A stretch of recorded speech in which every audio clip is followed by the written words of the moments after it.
할렐루야. 아멘. 예, 옆에 있는 분들 축복하도록 하겠습니다. 뭐라고 축복하시느냐 하면 습관도 깊어지면 병이 됩니다. 라고 축복하시기 바라겠습니다.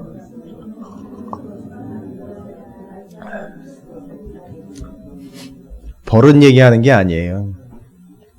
이미 젖어버린 습관을 얘기를 하는 거예요. 오늘 성경에 습관 얘기가 나와요. 아마 읽을 때 많은 얘기가 나온 건 아닌데 딱 한 번 나왔어요. 그놈의 습관 때문에 망한 자들이 드러나 있어요. 그걸 이야기하려고 하는 바는 아니지만 결국은 그걸 말씀드릴 수밖에 없어요.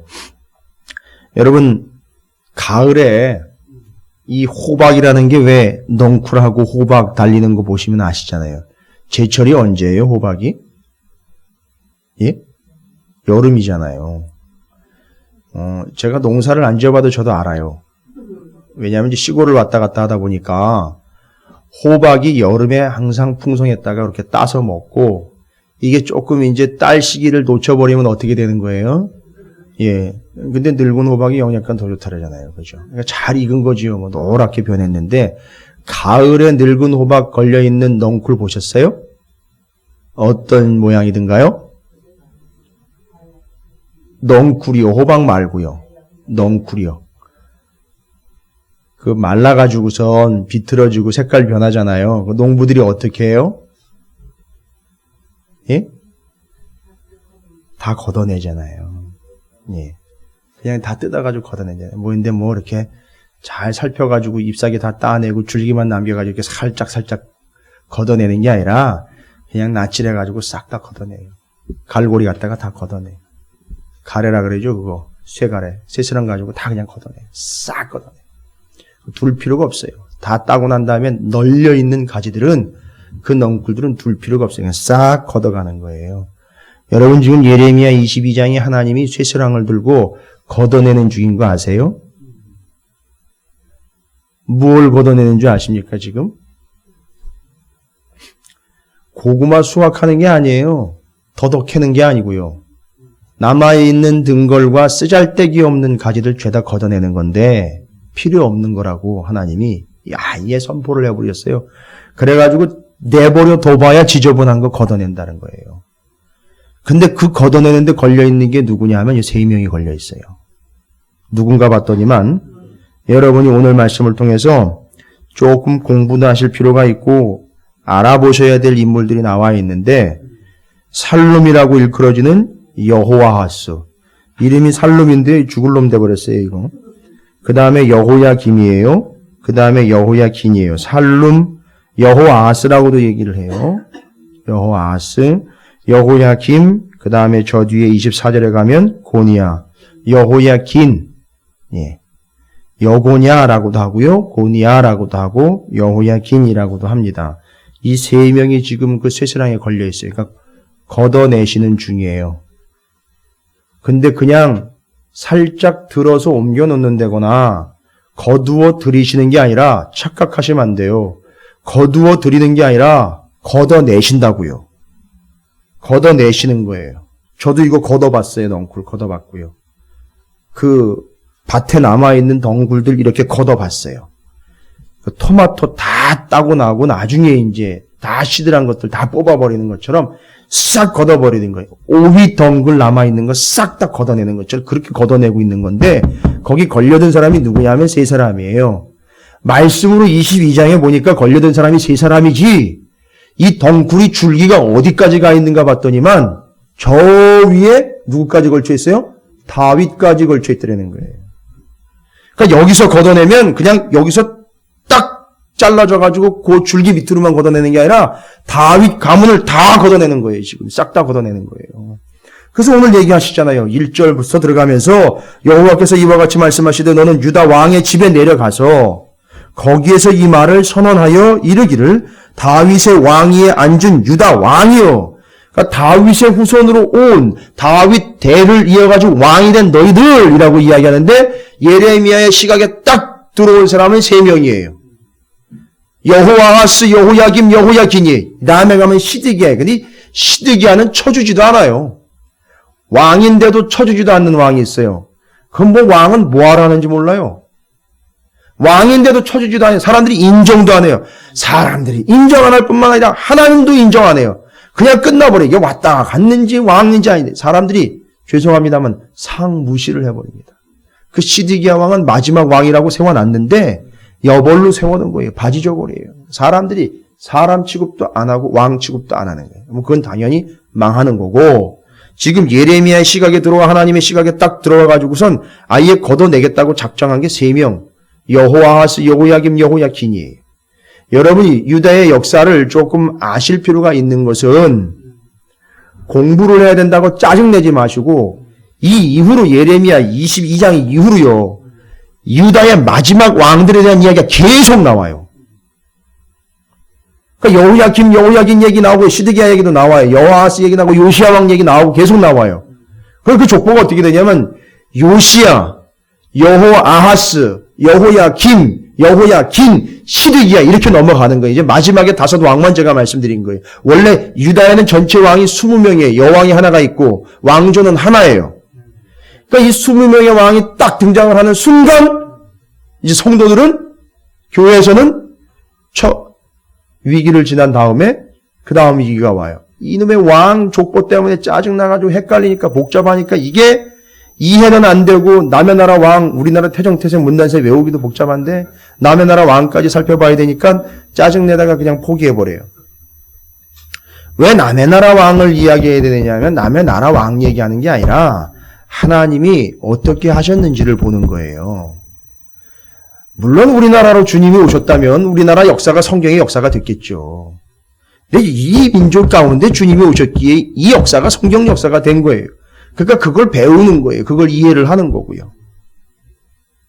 근데 오늘 말씀에 남유다가 이제 마지막 부분까지 오면서 망하잖아요. 바벨론에 의해서 망하는데 BC 586년에 망하는데 망하기 직전까지 5명의 왕이 소개가 되고 있어요. 요시야, 여호아스, 여호야김, 여호야긴, 시드기야. 제가 계속 말씀드리는 데는 이유가 있어요. 이해하시고 그냥 가능하면 외워두시라고요. 여러분이 이해하시는데 큰 도움이 될 거예요. 왜냐하면 여러분에게 말씀드리고 넘어가고 또 말씀드려야 될 것 같은데 열왕기하 23장부터 25장까지 하고 역대하 36장을 오늘 말씀이랑 같이 읽어야 돼요. 이 뒤로 연결되는 부분이 열왕기하 23장부터 25장까지 다 나와 있어요. 다시. 그거 예레미야가 활동했던 시대 때 얘기예요. 그리고 요 왕들이 거기 기록이 되어 있어요. 역대하 36장에도 기록이 되어 있어요. 그러니까 여러분이 오늘 말씀을 읽으실 때 뭐 대충 아는 척하고 그러지 마시고요. 성경 뭐 깊이 알아봐야 뭐 유익될 거 없다 이렇게 착각하지 마시고 공부를 좀 하세요.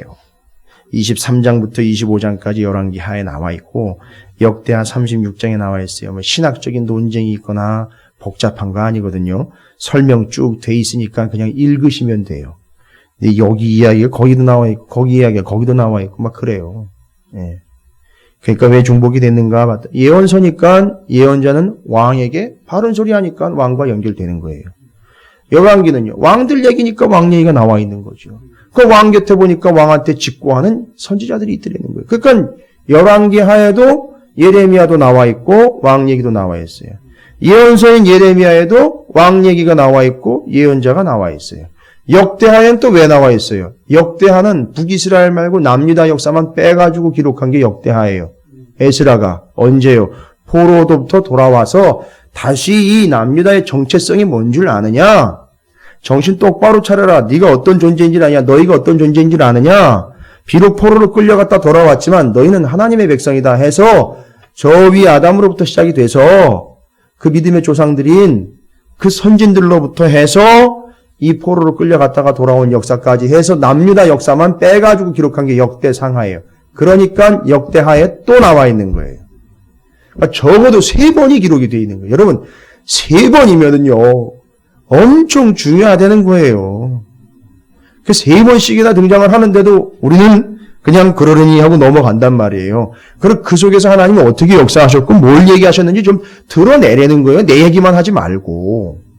편한 것만 밑줄 빨갛게 그어가지고선 그날의 묵상이라가 한 절 뚝 떨어져 거기 단어 나와 있는 거 좋은 단어니까 그것만 가슴에 담고 그거 가지고 하루 종일 그것만 묵상하지 마시고요. 좀 알 걸 알고 묵상을 하시라는 얘기예요. 그래서 예레미야 22장은 이제 이후로도 나오지만 23장 넘어가면서도 연결이 다 돼요. 그러니까 열왕기하 23장부터 25장까지 하고 역대하 36장을 같이 읽어보세요. 제가 숙제 아닌 숙제를 내드리는 거예요. 이거는 도움 받으시라고 말씀드리는 거니까 읽어보시면 오늘 말씀들이 연결이 될 거예요. 그러면서 1절부터 오늘 9절까지 보면은요, 하나님이 작정하셨어요. 뭐라고 작정하셨습니까? 내가 이놈의 나라 거두어 버리겠다라는 거예요. 솔직히 정확하게 얘기하면 이 나라를 거두어 버리는 게 아니라, 여러분 아시잖아요. 트랙 기억나시죠? 트랙. 모세오경을 통해서 지금 우리가 주일날 이제 레위기로 들어가는데 여러분 기대하세요. 이번 주일날. 말씀이 그렇지. 기대는요. 그런 기대하지 마시고요. 기대하실 분들만 기대하고 오세요. 예. 그런 분들에게 어마어마한 역사가 나타날 거예요. 레위기 처음 들어가는데 제가 그냥 흰소리 드리는 거 아니에요. 아무 준비 없이 오지 마시고요. 대충 내 신앙이 최고니까 내가 지금까지 들어온 말씀 가지고 그거 미천 가지고 괜히 달리는 미천 가지고 부족한 거 드러내지 마시고 오셔서 충분히 은혜를 받으세요.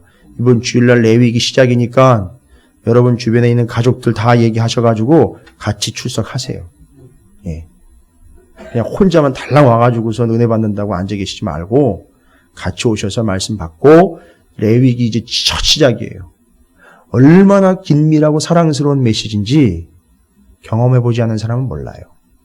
레위기가 얼마나 긴밀한 하나님의 말씀인지 겪어보지 않은 사람은 몰라요.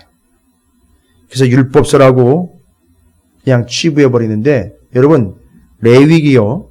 유대인들은요. 태어나자마자 애들한테 제일 먼저 가르치는 게 레위기예요. 제일 먼저 아이들에게 부모들이 가르쳐주는 성경이 레위기예요. 최고로 치고 있고 모세오경 중에 최고로 치고 있는 게 레위기예요. 뭐 저도 그렇게 최고로 친다. 뭐 내지는 제가 제일 그걸 우선을 하겠다는 얘기는 아닌데 그 정도의 의미가 있는 거예요.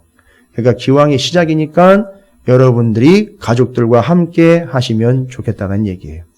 그리고 이제 기왕에 함께 하는 거 출석하는 우리 교회의 성도들 모두가 다 기왕에 레위기 시작할 때 한번 다 모여서 레위기가 어떤 의미인지를 기억하신다면 여러분에게 더없이 좋은 기회가 될 줄로 믿습니다. 습관적으로 반응하지 마시고요. 은혜와 소명과 사명으로 반응하시길 부탁을 드립니다. 자, 이제 거두어내는 거예요. 하나님이. 이제 1절부터 9절까지 그래서 이제 더 이상 안 되겠다. 이건 아니다. 걷어내는 거예요. 근데 뭘 걷어내는 겁니까? 오해하고 착각할 수 있어요. 뒤에 여호아하스, 여호야김 나왔다고 그 사람들 걷어내는 것처럼 착각하는데 아니요. 그 세 사람만 걷어낼 것 같으면 그냥 죽여버리면 돼요. 하나님이. 그죠? 그 사람들이 관건이 아니에요. 여기까지 오면서 어떤 문제가 발생됐던 거 여러분 아시죠? 그건 아니었잖아요. 그죠?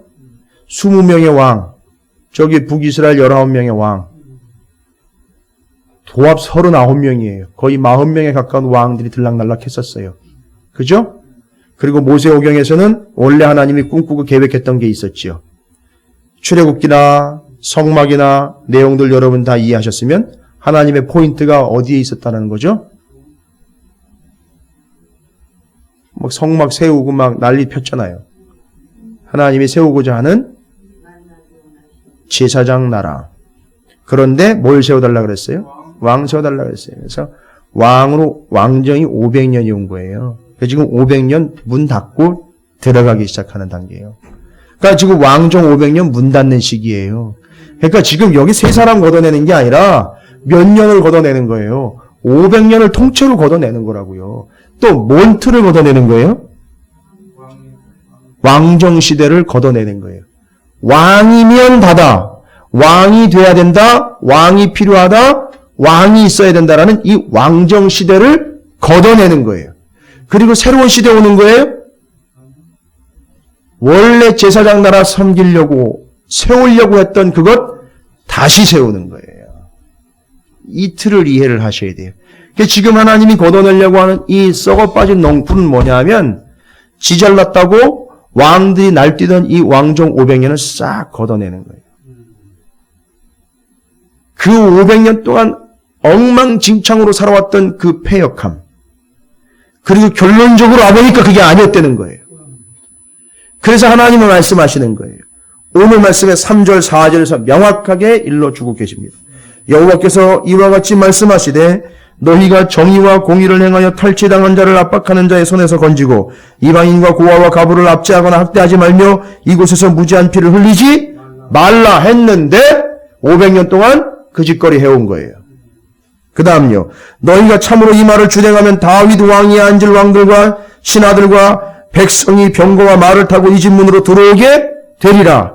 그러나 너희가 이 말을 듣지 아니하면 내가 나를 두고 맹세하노니 이 집이 황폐하리라 여호와의 말씀이라. 지금 이 집이 어떻게 됐어요? 번성하게 됐습니까? 황폐하게 됐습니까? 황폐하게 됐죠. 그러면 뭔 얘기예요? 앞에 3절 말씀에 4절 말씀에 참으로 이 말을 준행하면 어떻게 해준다 그랬어요?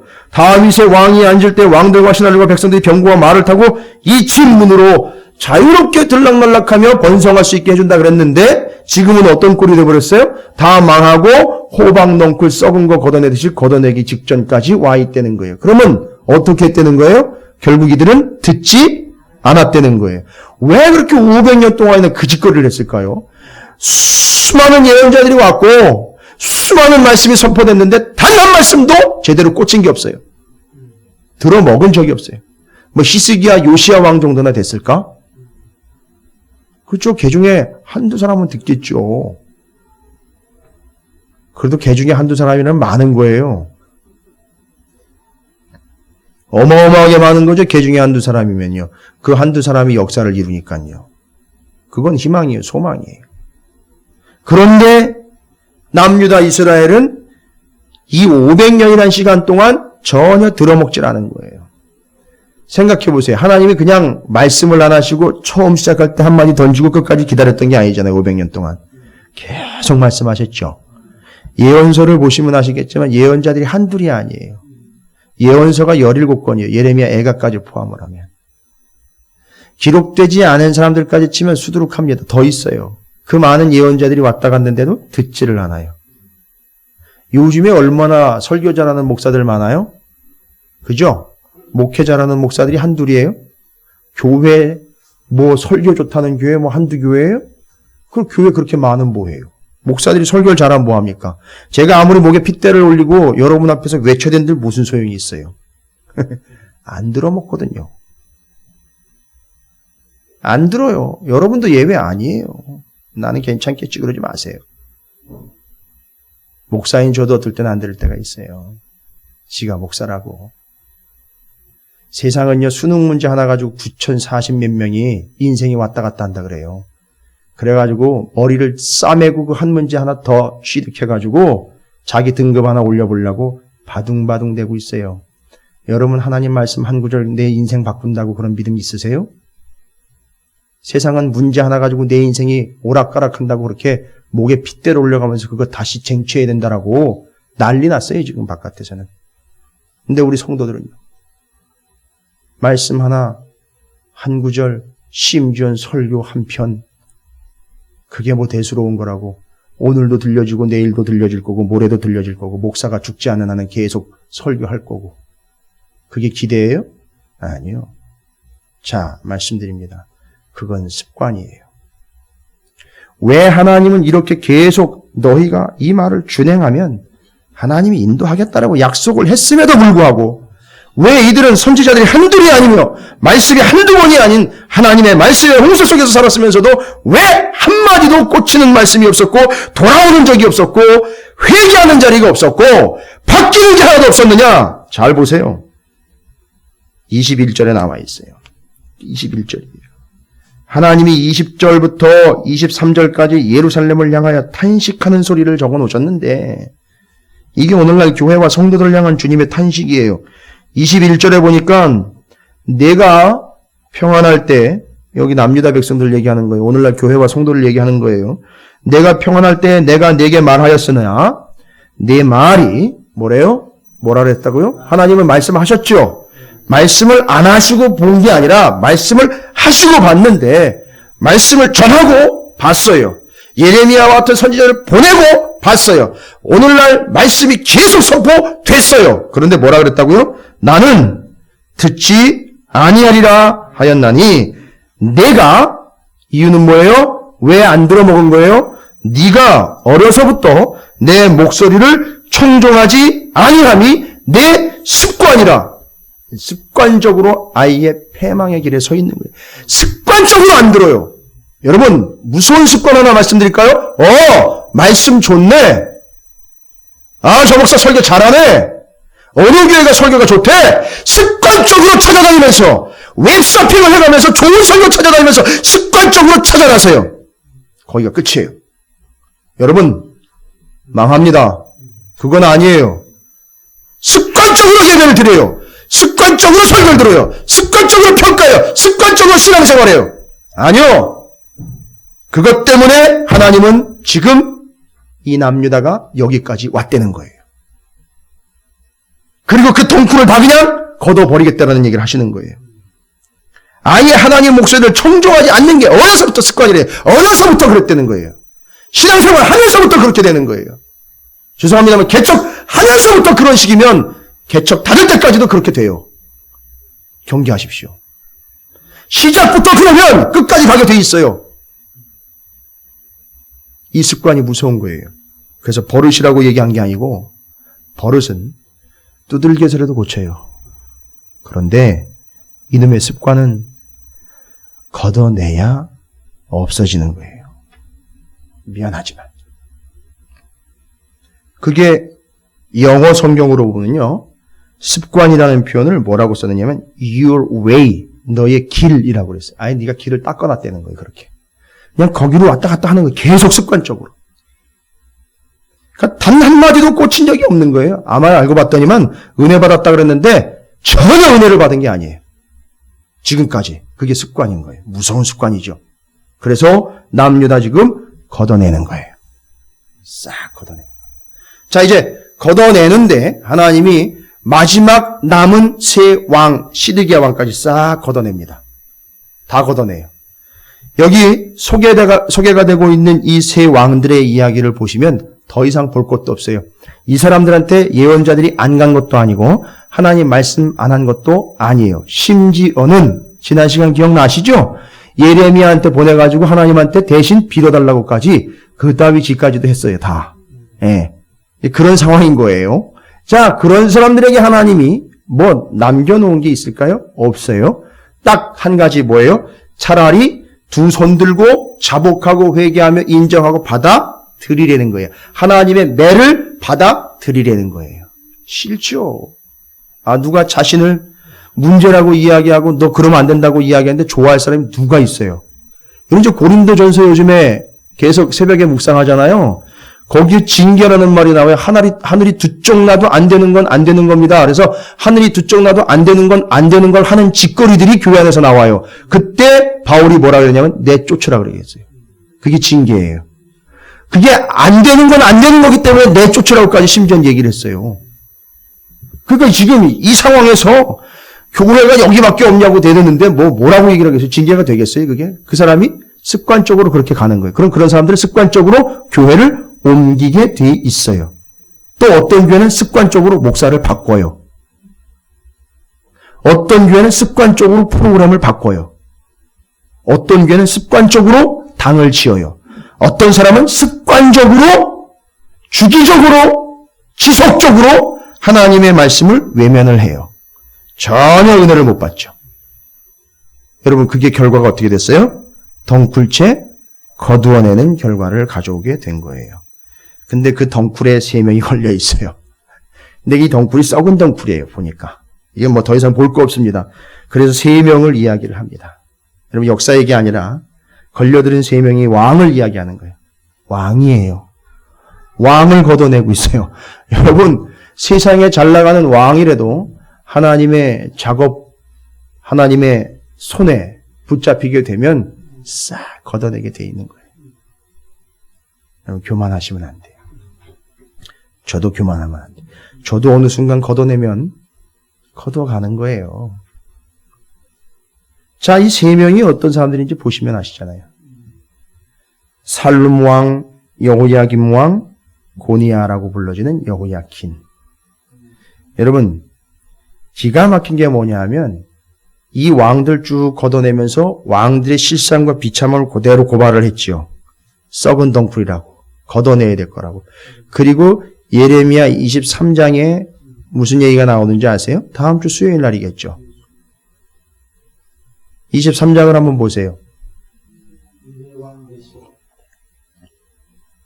아니 그냥 예수요 메시아라 그러면 되잖아요. 근데 어떻게 설명을 달았어요? 미래의 왕 메시아. 왕은 누구밖에 없다는 거예요? 예수밖에 없다는 거예요. 니들이 왕인 척했지만 진짜 왕은 누구라? 예수 그리스도. 너희들도 누구를 믿어? 예수를 믿어 구원받아야 되는 연약한 존재. 왕인 척하지 말라. 잘난 척하지 말라. 아무리 잘 나가도 너도 구원받아야 될 존재. 의대 받아야 될 존재라는 거예요. 네, 교만 떨지 말라는 거예요. 다 걷어간다는 거예요. 그래서 이제 필요한 건 인간적인 왕정, 잘 나가는 사람, 잘난 사람, 또 돈 많은 사람, 부자, 권력가가 아니라 하나님 손에 붙잡힌 자. 우리에겐 메시아가 필요하다라는 걸 이야기하는 거예요. 그래서 그 메시아는 우리에게 왕으로 오셨다. 이걸 얘기하는 거예요. 그래서 23장에 그걸 이미 전제로 하고 22장에서 이 인간 세상에 썩어져가고 남겨둬서는 안 될 썩어진 덩굴과 같은 그 왕들을 쫙 제거하고 이제 하나님이 원래 의도하셨던 제사장 나라로 돌아가는 걸 하나님이 수순을 밟고 계시는 거예요. 이걸 보셔야 돼요. 이게 하나님의 계획이란 말이에요. 이게 하나님의 전체적인 틀이고요. 그런데 그나마 희망을 걸었던 이 남유다가 알고 봤더니 하나님이 결국은 그냥 다 갈아엎을 수밖에 없게 된 이유, 내 목소리를 청종하지 아니함이 이 사람들은 왕정이 시작되면서 아니 인생으로 치면 어려서부터 아예 습관적으로 하나님 말씀을 듣지 않았다는 거예요. 습관적 교인들이 우리 안에도 많이 있어요. 습관적 신앙인들이 우리 안에 너무 많이 있어요.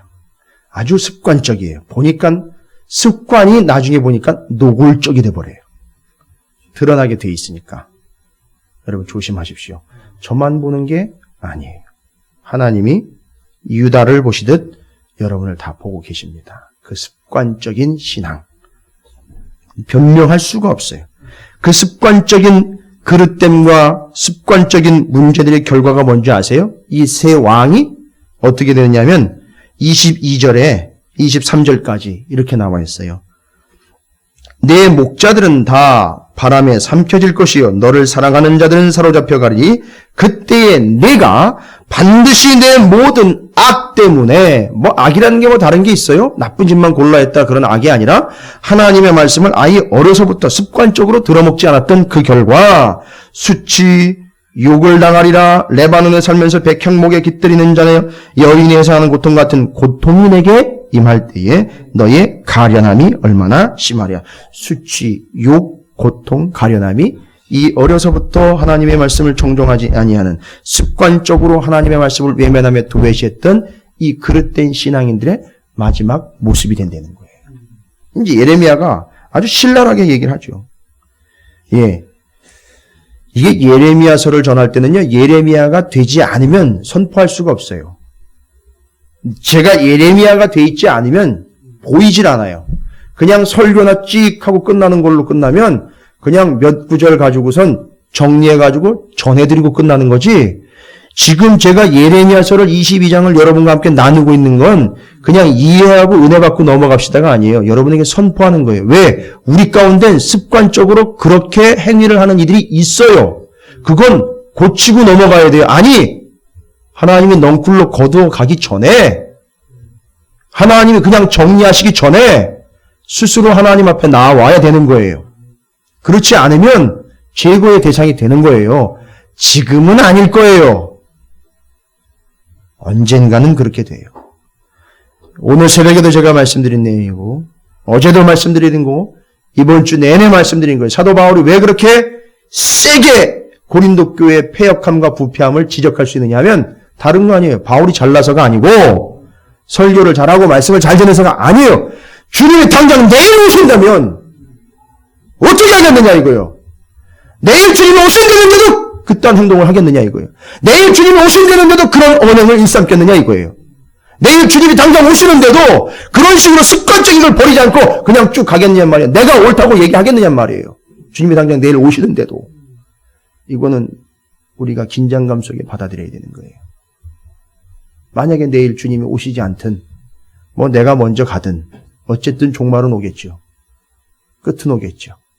그러나 바울이 이야기한 건 내일 주님이 당장 오신데도 그렇게 살아가겠느냐 이거예요. 내일 당장 주님이 오신다는데 지금 그게 문제가 되겠느냐 이거예요. 그런데 그걸 가지고 왈가왈부하면서 오르네 그러네 네가 맞네 내가 맞네 이렇게 파당을 지어가면서 그릇된 신앙관을 고집을 하면서 어려서부터 듣지 않았던 그걸 그냥 습관적인 신앙생활 그걸 맞다고 옳다고 주장하겠느냐 이거예요. 아니요. 지금 예레미야 이야기와 고린도전서 이야기를 제가 연결을 하고 있는데요. 제가 말씀을 연결을 하다 보니까 거의 비슷해요. 그게 그 상황인 것 같아요. 예레미야의 마음을 바울이 몰랐을 리 없고요. 지금 고린도 교회의 상황이 남유다의 상황과 별로 다르지 않아요. 또 그 상황들이 오늘날 교회들과 별로 다르지 않습니다. 이게 제가 내린 결론이에요. 그래서 하나님은 새 왕을 거두어내면서 왕정을 정리를 하십니다. 기가 막히죠. 세 명을 일일이 다 하나님 거론하셔요. 세 명이 이제 다 끝났다 이거예요. 왕인데 그 왕들을 다 일일이 호명하시면서 야 여호와서 나와 너 제거. 여호야김 나와 너 제거.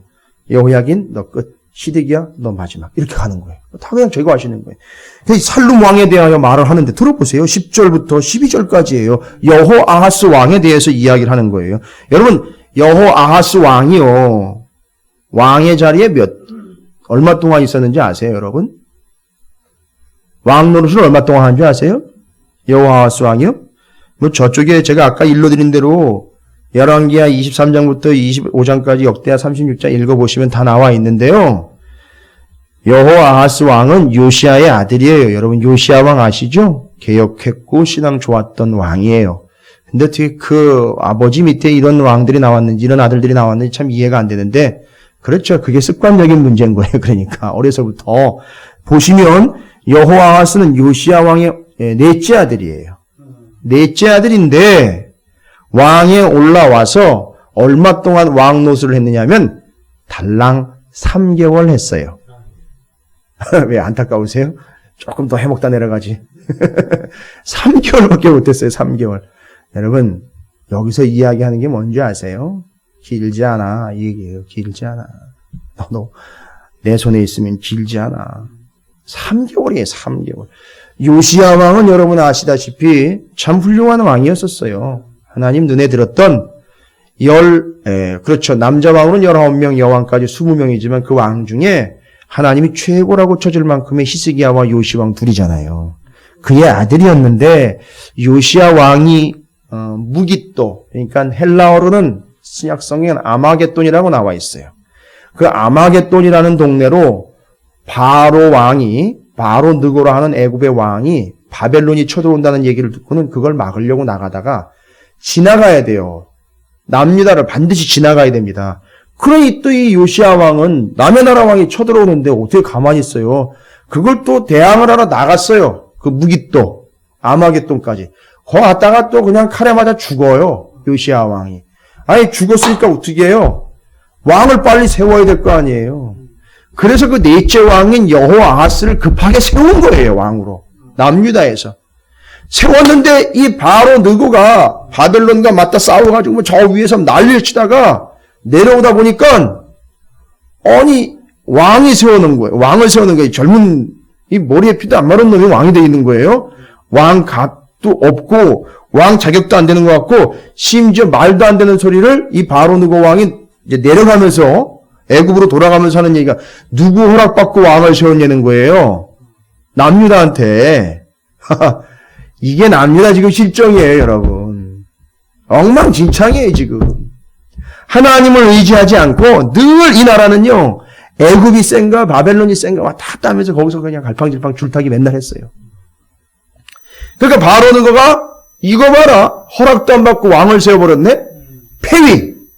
너 일로 와. 그래서 여호아하스 왕을 애굽으로 끌고 가고요. 대신에 요시야 왕의 또 다른 아들이은 여호야김을 왕으로 세운 거예요. 바로 왕이. 그래놓고 야, 너 내가 세운 거야. 내가 세운 거니까 너는 우리나라에 조공을 정기적으로 바치면서 내가 시키는 대로 해야 돼. 그러니까 여호야김이 꼼짝없이 예 거기다 대고 아멘 해버렸어요. 그리고 내려갔어요. 누굴 붙잡고요? 여호아하스 붙잡고 내려간 거예요. 거기서 죽었어요. 자, 이 여호아하스의 운명입니다. 그러니까 뭔 얘기예요? 정치적으로 보면 애굽이 세력을 팽창하면서 뭐 애굽의 주눅들은 유다 뭐 이런 얘기로 정치적으로 이야기할 거 없어요. 여호아하스를 하나님이 어떻게 한 거예요? 3개월 만에 정리 걷어내신 거예요. 여러분 한번 볼까요? 그러면 나중에 보겠지만 열왕기하를 한번 보세요. 열왕기하 23장이요. 천천히 찾아보시에요. 뭐 요거 한번 찾아볼게요. 다른 구절들은 이렇게 한번 찾아서 연결을 해보시라고 제가 한번 해보는 거니까 열왕기하 23장을 한번 보세요. 열왕기하 23장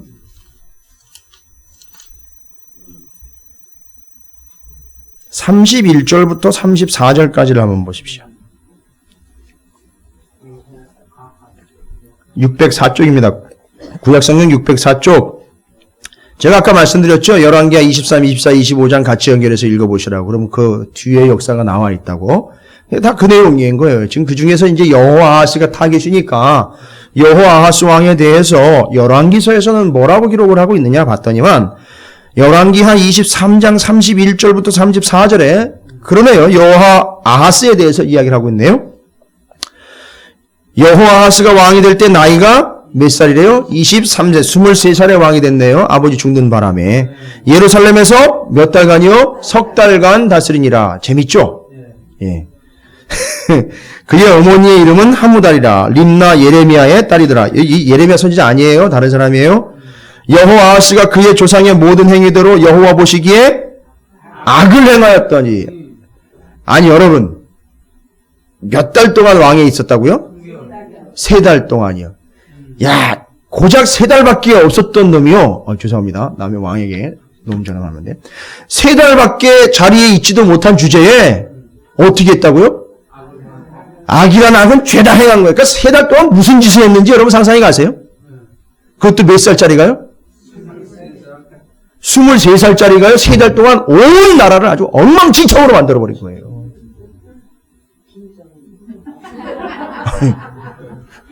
인신공격하지 마세요. 제가 이게 방송이기 때문에 그분은 언급 안 하겠습니다. 그런데 아니 제가 이 이야기를 옛날에는 그냥 이렇게 지나갔는데 아니 그렇게 다시 생각을 하고 도대체 뭔 짓을 얼마나 해야 여기 역사적인 기록에도 하나님 보시기에 악을 행했다라고 3달 동안 해요. 여러분 제대로 세워가는 거는 평생 들어도 힘든 일이지만 망가지는 건 한순간이에요. 그죠? 이 3달 동안에 아주 온 남유다를 그냥 작살을 내버린 거예요. 진짜 머리에 피도 안 마른 게. 이유는 뭐예요? 다 보세요. 이렇게 할 수 있는 거는요. 얘가 23살이잖아요. 그 당시에. 그러니까 어려서부터 뭐 한 거예요? 습관적으로 하나님 말씀을 안 들었다는 거예요. 엉망진창으로 살아왔다는 거예요. 결국 한순간에 3달만 줘도 다 말아먹는 거예요. 여러분. 3달만 줘. 아니 이런 인간은요. 3주만 줘도 다 말아먹게 돼 있어요. 3일도 많다 그럴걸요 아마. 뭐 날수가 중요한 게 아니에요. 말아먹는 건 한순간이에요. 그러니까 하나님이 딱 보신 거예요. 그래서 여호와 보시기에 악을 행하였더니 바로 느고가 그를 하마 땅 림나에 가두어 아까 얘기 드렸죠. 바로 느고 바로 애굽의 왕이 예루살렘에서 왕이 되지 못하게 하고 세워놨는데 3달 만에 끌어내린 거예요. 내가 끌고 갔어요 애굽으로. 왕이 되지 못하게 하고 또 그 나라로 은 100달란트와 금 1달란트를 벌금으로 내게 하고 바로 느고가 요시아의 아들 엘리야김인데 이름을 바꾸어서 여호야김으로 요시아를 대신해서 왕으로 삼고 그의 이름을 고쳐 여호야김이라 하고 여호아하스는 애굽으로 잡아갔더니 그가 거기서 죽으니라. 보세요. 지 나라에서 죽지도 못하고 남의 나라 땅에 가지고 객사해버렸어요. 잘 나가봐야 3달이에요. 아무리 내질러도 3달이에요. 3달 끝에 결국 객사하는 인명, 객사하는 인생이 돼버린 거예요. 여러분, 아니다 싶으면 빨리 고치세요. 그거 아니다 싶으면 빨리 고치세요. 3달이면 끝나는 거예요.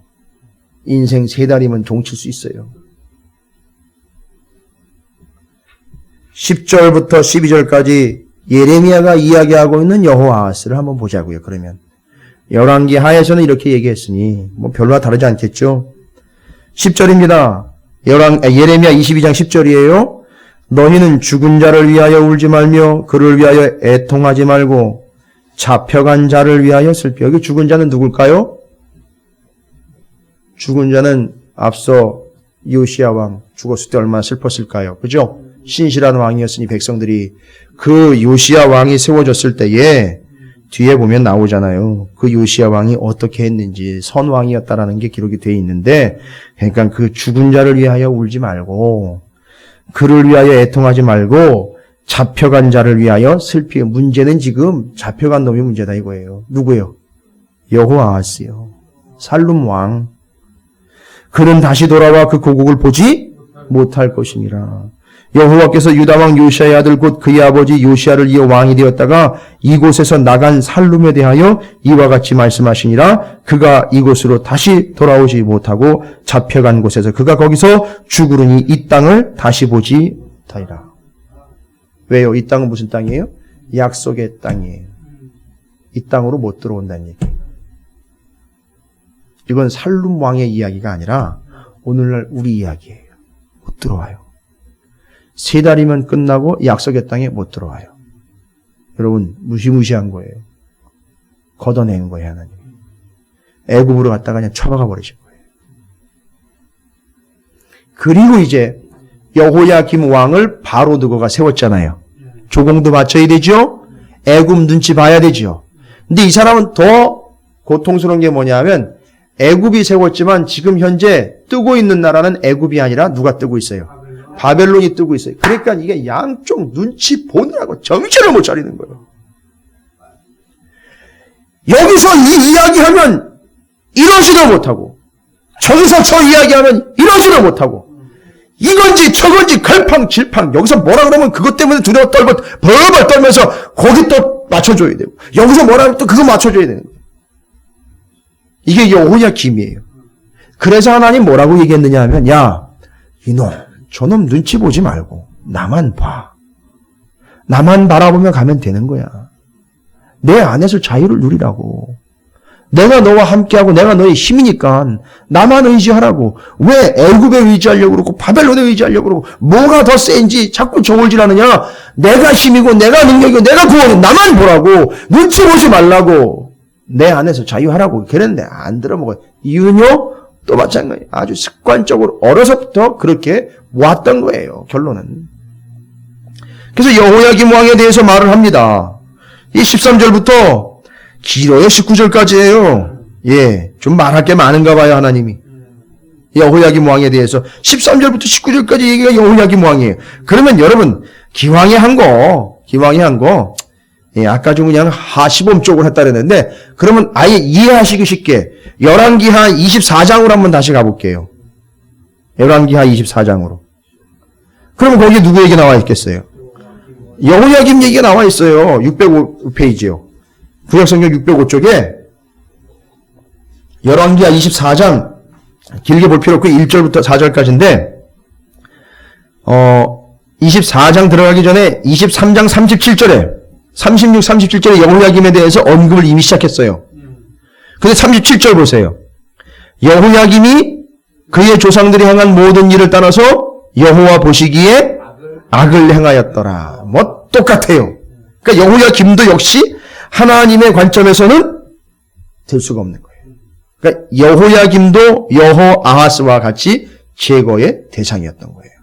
그가 어떻게 했는지 24장 1절부터 4절까지 쭉 또 기록이 되어 있어요. 4절에 보니까 열왕기하 24장 4절에 또 그가 무지한 자의 피를 흘려 그의 피가 예루살렘에 가득하게 하였음이라. 여호와께서 사하시기를 즐겨하지 아니하시니라. 용서 안 했다는 거예요. 하나님이. 여호야김 절대 용서 안 했어요. 이게 여호야김이에요. 그 여호야김에 대해서 13절부터 19절까지 예레미야는 또 뭐라고 이야기하는지 보세요. 불의로 그 집을 세우며 부정하게 그 다락방을 지으며 자기 이웃을 고용하고 그의 품삯을 주지 않은 자에게 화 있을진저. 이게 지금 여호야김이 이랬다는 얘기잖아요. 이 왕이잖아요. 아니 왕이 채통도 없이 사람을 일시켜 먹고는 어떻게 했어요? 일당을 땡겨 먹은 거예요. 아, 이게 여호야김의 아주 치졸한 위치였었어요, 이게.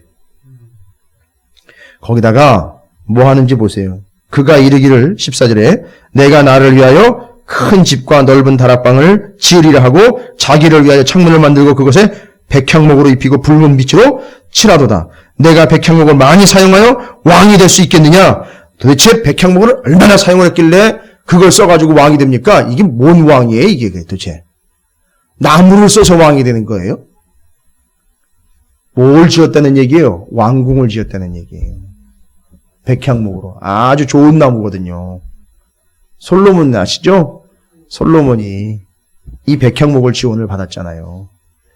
근데 이 여호야김은 자기 왕궁을 짓는데 백향목을 갖다가 어마어마하게 쓴 거예요. 지금 나라가 어떤 상황인데요? 아니 나라가 지금 어떤 상황인데 하나님이 지금 옳게 보시지 않고 곱게 보시지 않고 지금 나라가 망하기 직전인데 자기는 자기 배만 따숩게 하려고 자기 유익만을 위하면서 자기 궁전 짓는데 혈안이 된 거예요. 그리고 국민들을 못살게 굴고 괴롭히고 있는 거예요. 그 모습이 뭐라고 소개되냐면 15절에 그걸 백향목을 사용을 해가지고 왕이 되냐? 내 아버지가 먹거나 마시지 아니하였으며 정의와 공의를 행하지 아니하였느냐? 누구 얘기예요? 요시야 왕이 그렇게 했는데 넌 뭐하는 거야 도대체 지금? 그때 그가 형통하였었다. 요시야 왕이 그때 형통했다는 거예요.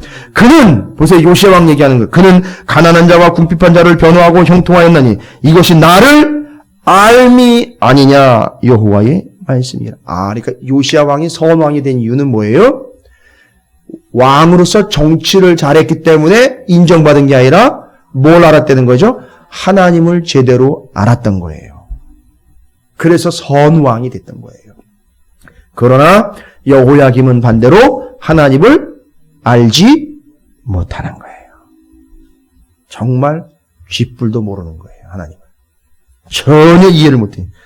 17절에 그러나 내 두 눈과 마음은 탐욕과 무제한 피를 흘림과 압박과 포악을 행하려 할 뿐이라. 그러므로 여호와께서 유대의 왕 요시야의 아들 여호야김에 대하여 이와 같이 말씀하시냐. 잘 들으세요. 이제 여호야김이 이렇게 하나님 거두어 가십니다. 무리가 그를 위하여 슬프다 내 형제여 슬프다 내 자매여 하며 통곡하지 아니할 것이며. 왜 통곡 안 해요? 여호야김이 죽었다고 왜 통곡을 안 해요? 그놈 잘 죽었다.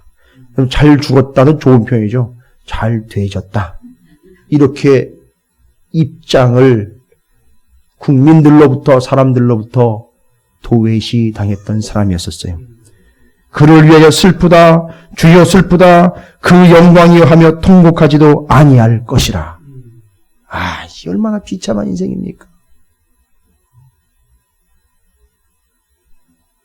여러분 제발 여러분이 이런 위치에 서지 않기를 주님으로 부탁을 드립니다.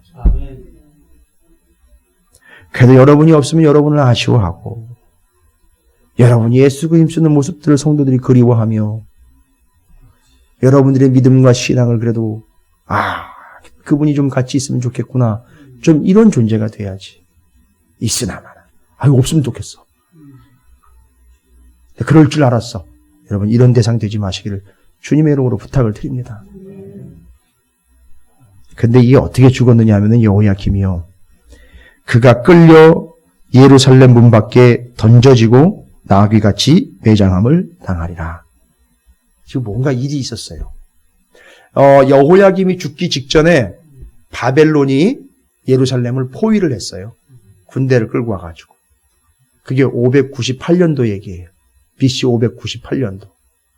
598년도에 바벨론이 예루살렘 성을 쫙 포위를 했는데 예루살렘 성 안에서 무슨 일이 있었느냐 하면 이건 이제 성경의 구조를 가지고선 짐작을 하는 거예요.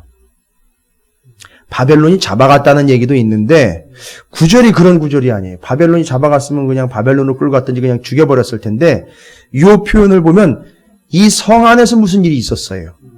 그래서 비참하게 죽었어요. 뭔 얘기냐면 바벨론에게 투항하자고 의견을 내고 있는 신하들과 세력들이 있었습니다. 예루살렘 안에. 그 사람들이 여호야김을 죽인 거예요. 죽여서 우리는 바벨론에게 심기를 건드릴 의사가 없습니다라는 걸 드러내 준 거예요. 그래서 그 안에서 반발 세력들, 바벨론을 받아들여야 된다, 바벨론을 부드럽게 대해야 되고 바벨론의 말을 들어야 된다라고 이야기했던 사람들에 의해서 제거가 된 거예요.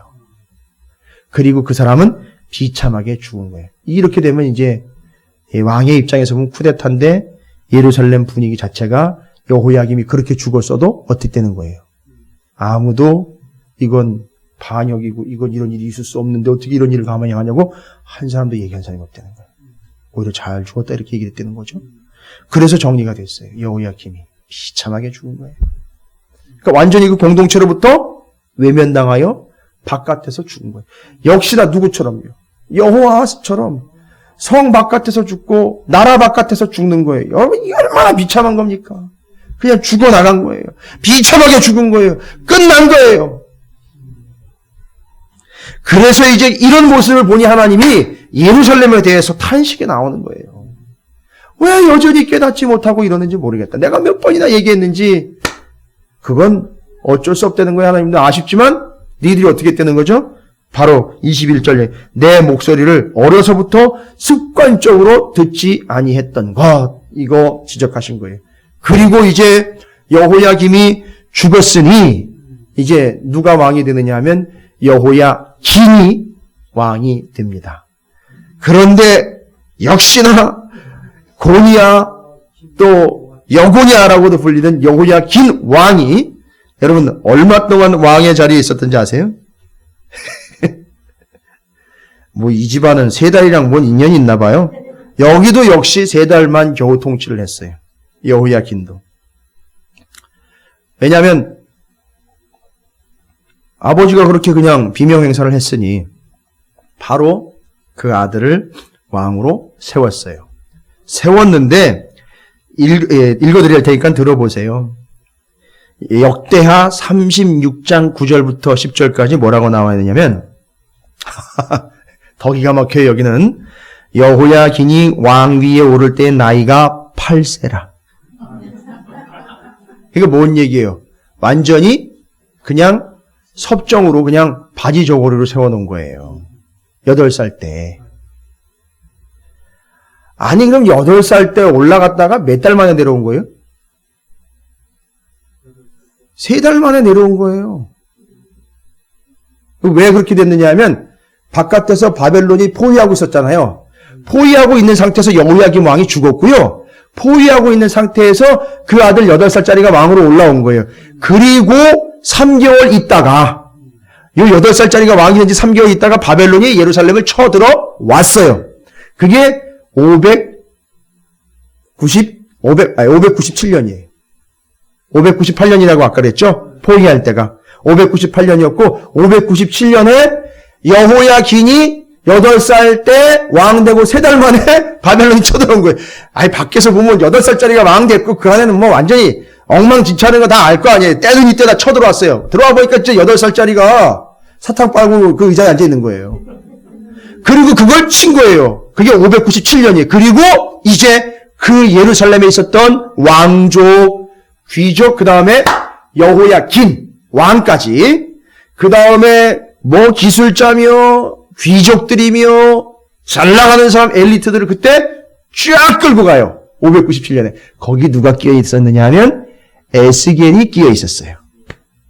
그래서 같이 끌려가는 거예요, 그때. 그러니까 여호야긴 왕은 그나마 8살 때 아무것도 모를 때 끌려가서 바벨론에서 유다의 왕 대접은 받았어요. 그래도 보호는 받았어요. 그래서 공식적으로 유다의 마지막 왕은 여호야긴 왕이라고 그래요. 왜냐하면 마지막 시드기야 왕이 세워지잖아요. 근데 이거는 진짜 말 그대로 바벨론이 그냥 세운 거예요. 이름만 세워놓은 거예요. 그래서 유대인들이 시드기야 왕을 왕으로 치질 않아요. 문헌에도 또 바벨론에 있는 사람들조차도 진짜 우리의 마지막 왕은 누구다? 여호야긴이다라고 이야기를 해요. 그렇게 끝나버립니다. 그리고 그 여호야긴이 잡혀갈 때에 에스겔, 귀족들, 기술자들, 엘리트들이 다 붙잡혀가는 거예요. 바벨론으로. 그 이야기가 이제 24절부터 30절까지 끌려간 이야기는 뭐 구체적으로 적질 않고 있지만 마지막 여호야긴 왕에 대해서 심판의 메시지를 전하고 있습니다. 여호와의 말씀이니라 나의 삶으로 맹세하노니 유다 왕 여호야김의 아들 고니야가 나의 오른손에 인장반지라 할지라도 내가 빼어 내 생명을 찾는 자의 손과 내가 두려워하는 자 곧 바벨론 왕 느부갓네살의 손과 갈대인의 손에 넘겨주겠다. 끝나는 거예요 이제. 그러니까 예레미야가 지난번에도 말씀드렸죠. 21장에도 이야기하고 그전에도 계속 이야기한 게 예레미야가 자꾸 두들겨 맞으면서도 얘기했던 게 뭐예요? 너 죽어 그따위 얘기하지 마 이러면서도 얘기했던 게 뭐예요? 뭘 얘기했었어요? 항복하라고. 바벨론은 단순히 적이 아니라 하나님이 우리에게 보낸 하나님의 심판의 몽둥이니까 맞아라 이거예요. 대신 맞으면 아프지만 에스겔서를 통해서 말씀드렸죠. 끌려간다고 고달프고 심각하고 아픈 게 아니라 오히려 거기서 하나님 뭐가 되어주겠다? 너희에게 잠깐 동안 성소가 되어주겠다라고 얘기했으니까 성소는 뭘 얘기하는 거예요? 여러분 성막 배우셨잖아요. 성막이 된다는 얘기는 함께 한다는 얘기잖아요. 그러니까 거기서도 함께 해 주겠다는 거예요. 이걸 깨달은 건 그냥 간 거예요. 그게 같이 가는 거예요. 그래 그걸 이해하라고 말을 전했는데 이놈이 나쁜 놈이 매국노라고 우리나라 망한다고 거기다가 딱 항복하라고 너 바벨론에 사주 받았지. 너 바벨론에 커미션 먹었지. 너 바벨론 뿌락치지. 이런 식으로 해서 예레미야를 아주 못살게 굴었던 거예요. 죽이려고 들었던 거란 말이에요. 하나님의 메시지 그거였어요. 이미 역사는 끝난 거예요. 하나님은 왕정시대 어떻게 한다고요? 호박 넘고 썩은 걷어내 다 걷어내는 거예요. 그리고 뭘 다시 제사장 나라를 세우는 게 하나님 뜻이라는 걸 예레미야는 알아요. 그러니까 이거 아니라는 거 알거든요. 그걸 얘기하고 들어먹어야 되는데 끝까지 고집적으로 나는 왕이 되겠다는 거예요. 난게도 왕이 되는 거예요. 체면에 어떻게 창피하게 거기다 항복하냐고. 다 죽었잖아요. 그래서.